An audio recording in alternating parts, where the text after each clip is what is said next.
भगवान श्री कृष्ण सिर्फ सुनते हैं, ये देखते हैं कि अर्जुन को क्या प्रॉब्लम है, रोग कहाँ है, डायग्नोसिस कर रहे हैं बस भगवान, क्या बोल रहा है, इसके पीछे का मनोभाव क्या है, इसका सोच विचार क्या है। और भगवान ये पहचान जाते हैं कि अर्जुन अभी उपदेश ग्रहण करने की स्थिति में नहीं है, हम भी नहीं हैं।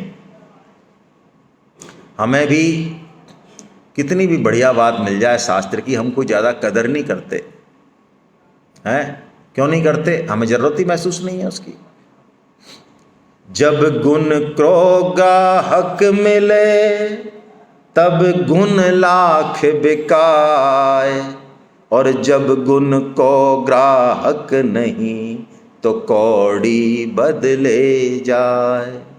ये जो दुख आता है ना जीवन में, ये दुख हमें बताता है कि इस शास्त्र की, भगवान की, अध्यात्म की, संतों की वैल्यू क्या है। दुख बताता है कि सुख क्या है असली। तो अभी जैसे खेत में निराई गुड़ाई ना करें और बीज डाल दें बढ़िया तो कुछ फायदा नहीं होगा, ऐसे ही अर्जुन अभी इतने मोहित हैं, इतने मताग्रही रख रहे हैं, इतना मताग्रह रख रहे हैं कि भगवान श्री कृष्ण की बात कोई असर नहीं करेगी उन पर। इसलिए भगवान श्री कृष्ण उपदेश नहीं देते हैं सीधा, पहले अर्जुन की तंद्रा को भंग करते हैं, बढ़िया सा एक करारा सा थप्पड़ मारते हैं मानो, है ना। 2 शॉक थेरेपी देते हैं भगवान। ये 2 श्लोक ऐसे हैं जो अर्जुन को अंदर से हिला देते हैं, किसी को भी हिलाने के लिए पर्याप्त हैं। जैसे देखो, कोई हमारे अहम पे चोट कर दे ना, अहम पे, ये हम सबके जीवन की कहानी है, तो हम तिल मिला उठते हैं और उसको प्रत्युत्तर देने के लिए पूरा जीवन खर्च कर देते हैं। जैसे मैं नाम तो नहीं लूँगा, लेकिन एक समझाने के लिए एक उदाहरण दे रहा हूँ कि मान लो किसी घर में 4 जमाई हैं, ठीक है, शादी हो गई, 4 जमाई हैं, तो 3 जमाई तो साहब बढ़िया गाड़ी घोड़े पे आ रहे हैं और अफसर हैं, और 1 जमाई बढ़िया हैं, अच्छे हैं, डॉक्टर हैं, अच्छे हैं, लेकिन वो रिक्शे से आते हैं। तो किसी ने जब वो आए तब कह दिया किसी बच्चे ने, कौन आए, कौन से फूफा जी आए? कि रिक्शे वाले फूफा जी आए। कौन से फूफा जी आए? रिक्शे वाले आए। अब ये बात उनको इतना चुभ जाती है, फूफा जी को तो नहीं चुभती, बुआ जी को चुभ जाती है। तो बुआ जी कहते हैं चाहे मर जाना है, चाहे गिर जाना है, चाहे मकान नहीं चाहिए, लेकिन पहले हमको कार लानी है। और कार आती है फिर। ये अहम है, अहम का पोषण। भगवान भी अर्जुन के अहम को हिट करते हैं। यहाँ पे 2 श्लोक बोलते हैं। क्या बोलते हैं? पहले तो बोलते हैं कुतस्त्वः कश्मलमिदं विस्मय समुपस्थितम अनार्य जुष्टम स्वर्गम मैं कीर्ति कर्म अर्जुना। अरे अर्जुन, ये कायरता दिखा रहा है तू इस अवसर पे जब युद्ध हो रहा है दोनों तरफ से, और युद्ध कोई मैं करवा रहा हूं? अरे मैं कोई पीली चिट्ठी देने आया कि तू मेरे को पीली चिट्ठी लेके आया भाई? अरे भगवान श्री कृष्ण का क्या लेना देना? और इस युद्ध में मान लो किसी की भी जीत हो, हार हो, भगवान श्री कृष्ण को कुछ मिलना है क्या?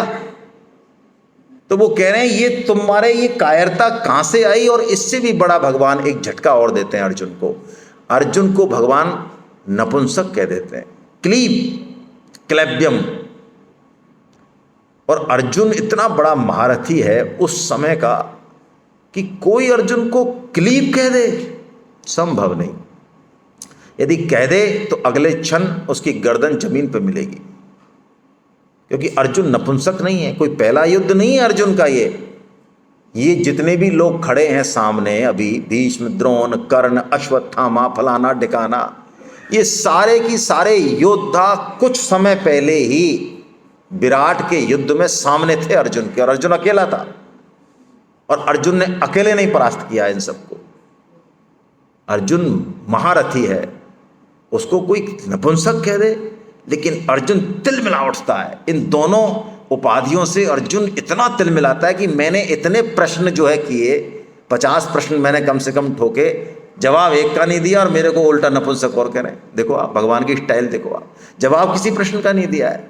कोई आपके 10 प्रश्नों में से उत्तर तो किसी का दे ही नहीं, और आपके जो है थप्पड़ रख दे बढ़िया वाला, तो कैसी हालत हो, वो हालत हो रही है अर्जुन की। तो अर्जुन एकदम से चेत करते हैं और भगवान को कहते हैं कि प्रभु मैं कायर नहीं हूं, लेकिन जरा ये तो देखो कि मेरा युद्ध किन से हो रहा है, भीष्म और द्रोण से। अरे भीष्म जिन्होंने मुझे गोद में खिलाया है। द्रोण, जो मेरे पास आज सारी विद्या है वो द्रोण की है, ऐसा अर्जुन झल्लाता है बुरी तरीके से। इशुभी प्रति योत्सामी पूजा हो हरिसूदना। लेकिन देखिए, झल्लाने के बाद भगवान कोई जवाब नहीं देते हैं, बस मुस्कुरा रहे हैं। तो अर्जुन,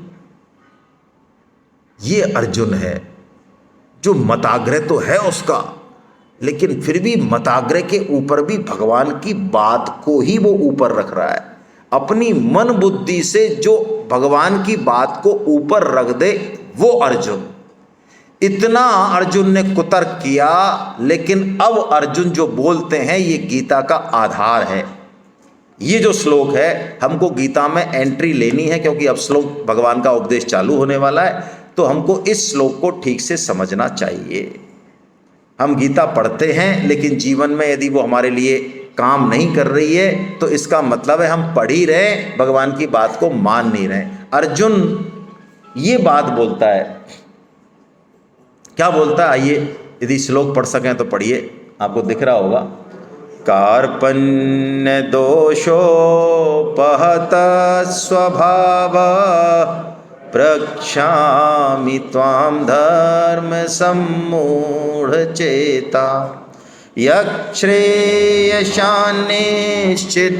ब्रूहि तन्मे शिष्यस्तेऽहं साधि मां त्वां प्रपन्नम। कार्पण्य दोषोपहत स्वभाव। अर्जुन भगवान की बात को मानते हैं कि मैं कायर नहीं हूं, लेकिन भगवान यदि मुझे कायर कह रहे हैं तो इसका मतलब मेरे अंदर कहीं न कहीं कोई न कोई कायरता तो है। पहली बात, एक्सेप्टेंस। हमें गीता की जरूरत है, ये बात हम अपने जीवन में पहले धारण करें। गीता को बड़े बड़े फिलोसोफर, वैज्ञानिक, विदेशी, देशभक्त सब मानते हैं, लेकिन हम ऐसे हैं कि हम गीता को ज़्यादा हमें ज़रूरत महसूस नहीं होती। प्राय श्री श्री रविशंकर जी, भाई बंद कीजिए मोबाइल आप। श्री श्री रविशंकर जी ये बात कहते कि मेरा खूब काम पड़ता है पूरे देश में घूमने का, विदेश में घूमने का, लेकिन बड़ी दुर्भाग्य की बात है कि जो गीता की जननी है वो भारत देश, यदि मैं यहाँ 10,000 आदमी खड़े हों मेरी सभा में और मैं हाथ खड़े करवाता हूँ कि आप में से कितने लोगों ने गीता पढ़ी है, तो मुश्किल से 100-150 हाथ खड़े होते हैं। वो भी पढ़ी है, समझी वाली तो छोड़ो। लेकिन जब मैं यूरोप में जाता हूँ और कंट्रीज में जाता हूँ उनमें, और वहाँ मैं क्रिश्चियन से या मोमडन्स की सभा में हाथ खड़ा करके पूछता हूँ क्रिश्चियन से, तो 90% से अधिक हाथ खड़े हो जाते हैं जिन्होंने अपना धर्म ग्रंथ पढ़ा। विवेकानंद जी एक बड़ी अच्छी बात कहते थे हम हिंदुओं के लिए, कि हम हिंदू लोग समझते तो हैं अपने आप को इंटेलेक्चुअल, लेकिन हम इंटेलेक्चुअल है नहीं। वो कहते हैं इंटेलेक्चुअल क्या करेगा? यदि हम इंटेलेक्चुअल हैं और हैं ही, डॉक्टर इंजीनियर हैं मान लो, तो हमने 1000 पेज के ग्रंथ पढ़ रखे हैं। तो विवेकानंद जी कहते हैं गीता तो इतना सा ग्रंथ है भाई, एक बार जरा ए से जेड पढ़ तो लो, उसके बाद रिजेक्ट कर दो या सेलेक्ट कर दो, लेकिन पढ़ो तो सही पहले। दूसरों से सुनने की क्या जरूरत है, खुद पढ़ो आराम से। तो यह अर्जुन पहली बात जो कह रहे हैं कि हाँ मुझे आपकी जरूरत है, मैं नहीं समझ पा रहा हूं ठीक मुझे क्या करना चाहिए और क्या नहीं करना, धर्म सम्मूढ़ चेता, मैं आपसे पूछता हूं। ये पहली बात। दूसरी बात, अर्जुन कहते हैं मुझे श्रेय यानी मेरे कल्याण की बात कहिए, प्रेय नहीं। प्रेय मतलब गाड़ी चाहिए, घोड़ा चाहिए, मकान चाहिए, परिवार खुश रहे, ये जो हमारी इच्छा है ना देवी देवताओं से, कर्म कांडों से, ये सब प्रेय में आती हैं। प्रेय जरूरत है, लेकिन प्रेय जिंदगी का अंतिम लक्ष्य नहीं है भाई। प्रेय को कितना ही भोग लें हम, उसका और नहीं है। और हमने अच्छा पद पाया, अच्छी बुद्धि पाई, अच्छा घर पाया, अच्छा परिवार पाया, तो किया क्या? यदि भोग ही किया तो क्यों पाया? फिर नहीं पाते। लक्ष्य क्या है प्रेय का? प्रेय का लक्ष्य श्रेय। आप देखिए बड़े बड़े हमारे राजा हैं, परीक्षित हों चाहे कोई हो, भरत हों, पृथ्वी का राज्य हो चाहे, हम सुन लेते हैं, लेकिन सोचे जरा, पृथ्वी का राज्य जो ऐसे छोड़ते हैं, एक झटके में छोड़ते हैं, क्या हम छोड़ सकते हैं? अरे भाइयों में बट होते हैं ना, बट, उसकी कहानियां चलती हैं 25 साल तक, और हर एक के पास चिट्ठा होता है, भाई साहब क्या करें, बड़ी चोट हो गई हमारे साथ। सब रो रहे हैं, ऐसा कैसा बट है ये जो सब रोते हमारे साथ चोट हो गई हमको। भाई साहब क्या मिला, भाई साहब कितना कम मिल गया आपको? 40% मिल गया होगा, चलो 30 मिल गया होगा, तो किसको मिला है 70? दुश्मन है कोई? क्या ले जाएगा वो तुमसे छीन के? किस लिए रोना है भाई? खुश हो उल्टा, 30 मिला तो बहुत अच्छा है। अरे ऐसे भी बेटे होते हैं, कर्जा बांटते हैं, कर्जा पिता का, और कर्जा चुकाते हैं, लेकिन प्रसन्न रहते हैं। श्रेय, जीवन में श्रेय की इच्छा होनी चाहिए, जो हमारी पहली बात थी, अथा तो ब्रह्म जिज्ञासा। ये क्या, क्यों आया हूं मैं इस संसार में, क्या पर्पज क्या है मेरा? जरा सोचें तो सही कभी बैठ के। ये प्रेम ही पूरी जिंदगी नहीं चले जाए, श्रेय। और तीसरी बात, बहुत प्यारी बात, मैं शिष्य हूं आपका। आज भी हमारे घर में, समाज में विद्वत लोग हैं, साधु हैं, संत हैं, मर नहीं गए। जो हम कहते हैं ना कि दुनिया बड़ी खराब है, ये वस्तुतः हम घोषणा कर रहे हैं कि हम कौन हैं। जो हम कहते हैं ना दुनिया बड़ी बेकार है, नालायक है, तो हम घोषणा कर रहे हैं कि ये अंदर कौन है, कौन बैठा है। आज भी हैं, लेकिन क्या हम में क्षमता है लेने की? गुरु तो है, क्या शिष्य है क्या मौजूद? शिष्य है ही नहीं। समस्या तो ये है। अरे घर में ही कोई बैठा है, उससे क्या हम ले रहे? शिष्यत्व यदि है तो गुरुत्व होगा, ये रूल है ये अध्यात्म का। संभव ही नहीं। हमारे अंदर ग्रहण करने की यदि ललक हो तो गुरु आएगा दौड़ के, 1000 किलोमीटर से आए चाहे, अरे शास्त्र के रूप में आएगा, परिस्थिति के रूप में आएगा, किसी घटना के रूप में आएगा, और आपको शिक्षा दे के जाएगा। ये मामा बुआ के हैं दोनों, 40-50 साल से साथ साथ हैं, शिकार खेल रहे हैं, रात और दिन खेलते हैं, नहाते हैं, धोते हैं, गप ठोकते हैं। आज तक अर्जुन ने नहीं कहा कि मुझे गीता सुनाइए, मैं आपका शिष्य हूँ, आप भगवान हो ना, कभी नहीं कहा, जैसे हम नहीं कहते हैं। लेकिन आज ये अर्जुन है, देखिए आखिर में। इसलिए तो भगवान प्रेम करते हैं अर्जुन को और कहते हैं पांडवा नाम धनंजया।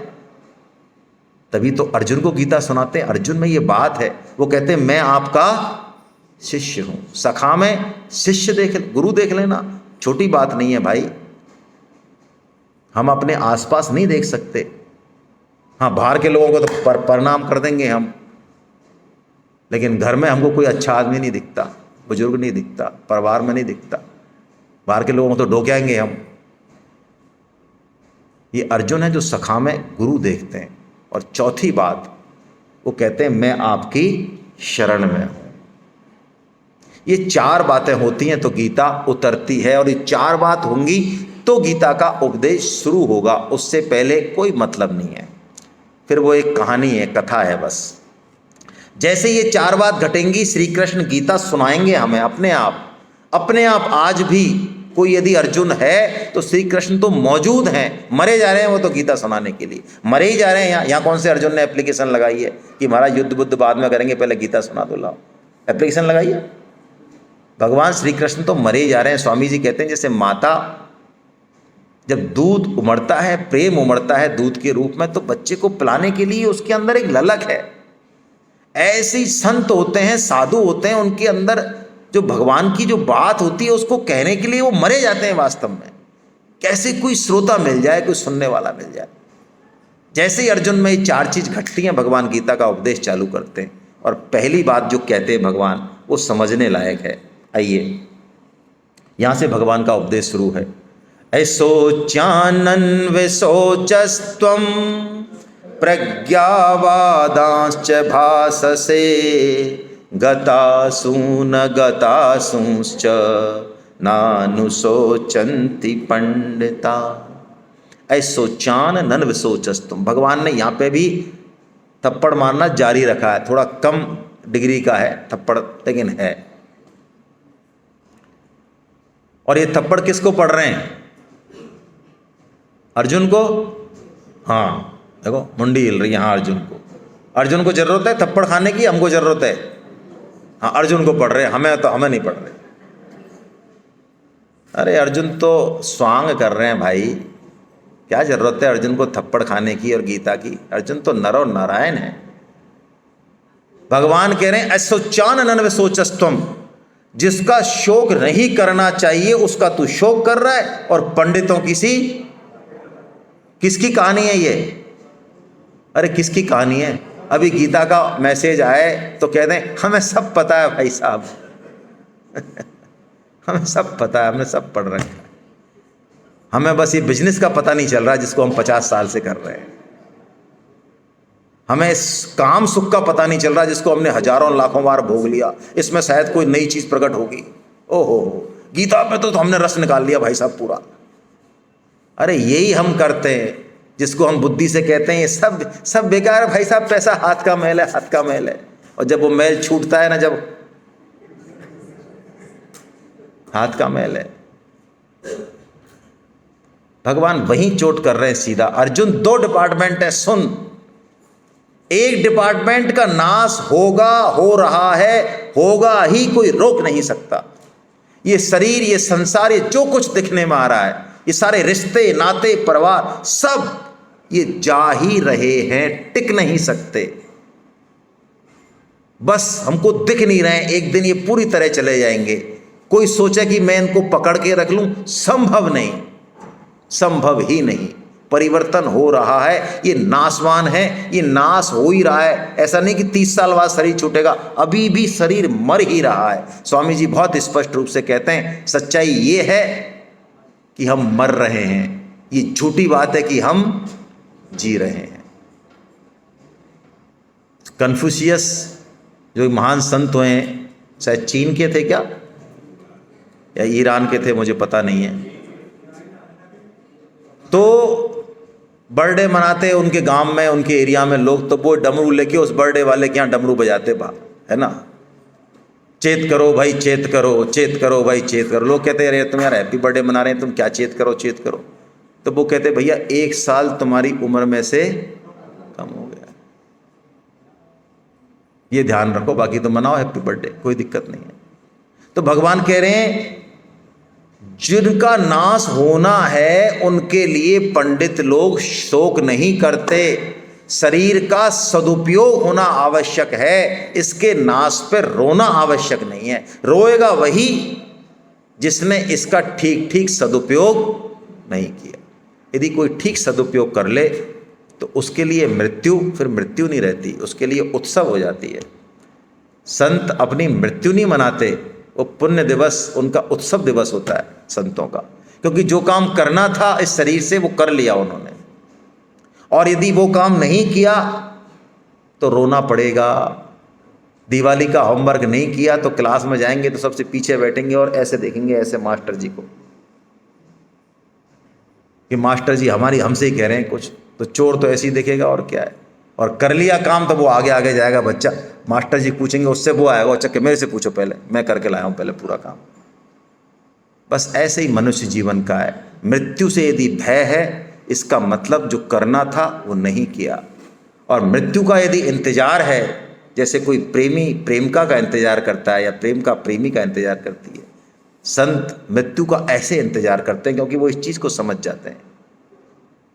कबीर जी कहते हैं जा मरने से जग डरे मेरे मन आनंद, कब मरी हो कब भेंटी हो पूरन परमानंद।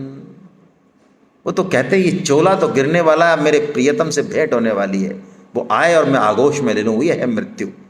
मृत्यु में भी जो भगवान का दर्शन कर ले, भगवान कह रहे हैं तू ये चीज समझ अर्जुन, तू शरीर नहीं तू शरीरी है। ये शरीर तो क्षय होगा ही, इसका सदुपयोग करना है, इसके शोक इसके विनाश पे शोक नहीं करना है। इतनी बड़ी बात महाराज कैसे समझ में आए, हम तो अपने आप को शरीर ही मान रहे हैं। तो भगवान कह रहे हैं देख अर्जुन, जीवन में जो सुख दुख है ना, इनकी जरा साइंस समझ। सुख के पीछे दुख खड़ा ही है, बुद्धिमान तो देख लेता है। सुख है, यदि बहुत सुख है, मान बढ़ाई है, वो उसके पीछे दुख भी देख लेता है कि आ रहा है पीछे से बिना बुलाए। और दुख के पीछे भी सुख। भाई हमारे जीवन में ये अनुभव हमारा है या नहीं? हमने दुख को कभी इनविटेशन दिया क्या? कोई ऐसा है बुद्धिमान जो इनविटेशन दिया हो कि भाई साहब दुख बहुत दिन हो गए यार, कभी हमारे घर भी तो आओ आप। किसी ने दिया तो बिना इनविटेशन दिए आया थोड़ी होगा, आ गया पट्टा, आ गया। और सुख को आपने कभी धक्का थोड़ी दिया होगा, भाई साहब कभी 2-4 साल हो गए हमारे यहीं पड़े हो आप, पड़ोसी के भी चले जाओ, चला गया, चला गया। तो सुख और दुख भगवान सूत्र दे रहे, आगमा, नीचे की लाइन, आगमा पायिनो नित्यांश तांस तितिक्षस्व भारत। अर्जुन सुख को भी सहन कर और दुख को भी। देखिए इसमें एक रहस्य की बात है, जो सुख को सहन कर लेगा ना, उसमें दुख सहने की ताकत आ जाएगी। सुख को सहन करना क्या है? एक तो हमारी जो ये सेमिनार है, एक तो ये प्रवचन बिल्कुल नहीं है भाई, हम ऐसे कोई कथा नहीं कर रहे हैं, हम तो आपकी तरह ही हैं, आपके परिवार के ही हैं। तो 3 दिन हमारा आपसे निवेदन है, नम्र निवेदन है कि जरा लाइव रहें। लाइव मतलब थोड़ा हंसें, बोलें, कुछ प्रश्न करें, कुछ हमारे हम पूछ रहे हैं तो कुछ उत्तर दें, बड़ा एक ऐसा माहौल रखें। ऐसे नहीं कि यहाँ बनवे ट्रैफिक है, हाँ हाँ, ऐसे नहीं भाई। ऐसी कथाएं तो बहुत सुन ली, कोई समझ में नहीं आ रही है बात, आपके अंदर कोई उठ रहा है ऐसा कि ये क्या बोल रहे हो आप, ये तो बिल्कुल गलत बात है, तो खड़े होइए और कहिए उसको, बात से बात निकलेगी, शास्त्र को समाधान देगा। अरे हम देंगे, हम नहीं देंगे तो बहुत श्रोता बैठे हैं यहाँ पे, है ना, हमसे ऊंची पारमी वाले, वो देंगे, कोई ना कोई देगा, आपको समाधान मिलेगा। तो थोड़ा सा उस मूड में रहिए। सुख को सहना क्या है? हैं? हाँ, जमीन पे पैर टिके रहे। देखिए आप सच्ची सच्ची बात बताइए भाई साहब, क्या नाम है आपका? गुप्ता साहब, इनका तो उदाहरण ले रहा हूं मैं। हम सब अपने हृदय पे हाथ रख के देखें कि जितना पैसा हमारे पास है आज, जितना सुख हमारे जीवन में है, वास्तव में हम उसके लायक हैं क्या? ऐसा कोई हमने कुछ किया नहीं है ज़्यादा, भगवान की बड़ी कृपा है। तो ये हमको ही क्यों चुना भगवान ने? हमारे पास खुद के पेट के और परिवार के पेट के अलावा जो कुछ भी है वो सब सेवा के लिए है। सुख में इस बात का ध्यान रखें, जो कुछ भी है वो सब सेवा के लिए। कर दिया समय रहते तो कर लिया, नहीं तो वो जाएगा। स्वामी जी कहते हैं कोई भी व्यक्ति हम में से ऐसा नहीं है जो अन्न नहीं है, पानी नहीं है और धन नहीं है इस कारण मर जाए। भाई साहब क्या करें, हमारे घर में पानी नहीं है, रोटी नहीं है, इसलिए हम अब जा रहे हैं ऊपर। ऐसे हैं क्या हम कोई? अरे अन्न धन और ये सब रहते हुए ही मरेंगे हम, हैं? तो नीड की, आवश्यकता की पूर्ति करेगी प्रकृति, ठोक के करेगी, कोई समस्या नहीं है, लेकिन ग्रीड की पूर्ति नहीं होगी। तो एक्स्ट्रा जो है उसको लगा दें, ये सुख है, सुख का उपयोग है ये। भगवान कह रहे आगमा पाइनो अनित्य, आने जाने वाले तू तितिक्षा कर, पकड़े मत इनको, तू सहन कर, दोनों को सहन कर। तो तेरे अंदर एक ऐसी समता डेवलप होने लग जाएगी, जो बात मैं कह रहा हूं वो समझ में आने लग जाएगी। जो सुख में और दुख में समान भाव में रहे अंदर से, ना तो उसको दुख विचलित कर पाए ज़्यादा, ना उसको सुख विचलित कर पाए, वो व्यक्ति तितिक्षु हो जाता है। और तितिक्षु व्यक्ति, उसकी प्रज्ञा स्थिर हो जाती है, फिर वो समझ पाता है इस बात को जो भगवान कह रहे हैं। ये श्लोक हमने पढ़ा है, आत्मा और उसका शरीर उसका वस्त्र है, वस्त्र बदलता है, आत्मा वही रहती है, ऐसा भगवान ने कहा। देखिए भगवान ने यहाँ दूसरे अध्याय का सांख्य योग कहा। सांख्य का मतलब है हम अपने विवेक का सदुपयोग कर लें कि हम शरीर नहीं हैं, शरीर को जानने वाले हैं। ये शरीर बदल रहा है लेकिन हम नहीं बदल रहे। हम बचपन में कैसे थे, बड़े हुए तो कैसे थे, जवानी में कैसे थे, अब कैसे हैं, ये लगातार शरीर बदल रहा है। लेकिन इन शरीरों को बदलने वाला, जानने वाला इस बदलाव को कोई है, वही हैं हम, जो कभी नहीं बदलता। ये जागृति जिसको है वो सांख्य योगी के तत्व को समझ गया। एक छोटा सा किस्सा सुना देता हूं बस मैं इसको और स्पष्ट करने के लिए, कि राजा जनक को एक बार स्वप्न आया। स्वप्न कैसा आया? राजा जनक का कितना बड़ा ऐश्वर्य है, लेकिन किसी ने आक्रमण कर दिया, राजा ने, दूसरे ने, और सब उनकी सेना हरा दी, रानियों को भी किडनैप कर लिया और जनक को भी मारने के लिए तैयार हो गए। तो जनक, सब सपना आ रहा है, किसी सुरंग में होके महल में से और भाग के और प्राण बचा के 3 दिन तक वो भागते रहे ना, पानी अन्न का दाना नहीं, जल नहीं गया। 3 दिन बाद वो कहीं भूख प्यास से बेहाल थे, तो कहीं खिचड़ी बट रही थी, तो वो जाके लाइन में लग गए। तो लाइन में लग गए, तो जब उनका नंबर आया तो पत्तल जो लेके आए, तो वो खिचड़ी उनके लाइन में आते आते पूरी की पूरी, अब उनकी शक्ल कैसी हो गई। तो उस खिचड़ी वाले ने क्या किया, वो जो भगोनी थी उसमें से खुरुच खुरुच के उनकी शक्ल देख के और उसमें थोड़ी सी खिचड़ी डाल दी। अब उसको लेके बड़े प्रसन्न हो गए, उसको लेके और वो उसको खाने की सोच ही रहे, एक झाड़ी के पीछे की एक चील आई और उसके पत्तल को लेके और उड़ गई। तो वो चीख पड़े एकदम, इतना दर्द हुआ उनको, और उनके एकदम से चीख पड़े। तो चीखे तो एकदम से वो अंगरक्षक आए दौड़ के, क्या हुआ महाराज, क्या हुआ। देखा तो वो पसीने से लथपथ हैं अंगरक्षक। रानी भी आ गई, महाराज क्या हुआ क्या हुआ क्या हुआ। तो उन्होंने देखा, अरे ये तो, मैं तो राजमहल में हूँ, रानी है, सब हैं। तो कुछ नहीं बोले वो बस एक शब्द बोले, यह सच या वह सच। कौन जवाब दे। दरबार में भी उन्होंने बड़े बड़े पंडित बैठे थे, उनसे भी कुछ नहीं कहा, बस यही कहा, यह सच या वह सच। पंडितों को कुछ समझ नहीं आया। फिर उनके गुरुदेव को बुलाया, अष्टावक्र को। अष्टावक्र को भी उन्होंने कुछ नहीं बताया। उन्होंने कहा, गुरुदेव यह सच या वह सच। तो अष्टावक्र ने कहा, राजन, ना यह सच ना वह सच। सच वो है जो दोनों परिस्थितियों का साक्षी है। सच तुम स्वयं हो। इस बात की हम जागृति रखें, ये सांख्य योग है।